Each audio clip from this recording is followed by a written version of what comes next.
Magandang umaga, ngayon po ay araw ng Miyerkules, May 1, 2024. Update po muli sa lagay ng panahon.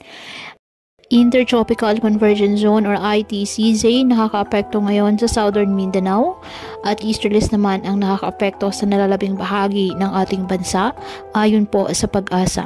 Samantala, wala namang bagyo o low pressure area na namamataan sa loob at labas ng ating Philippine Area of Responsibility na maaari makaapekto sa ating bansa.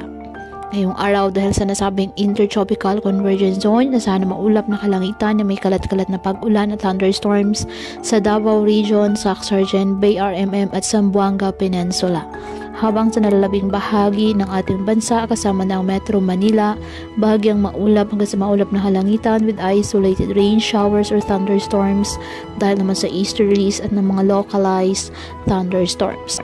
Kaya patuloy pa rin po natin na pinag-iingat ang ating mga kababayan sa banta pa rin po ng mga pagbaha at pagkuho ng lupa lalo na kapag may malalakas na ulan.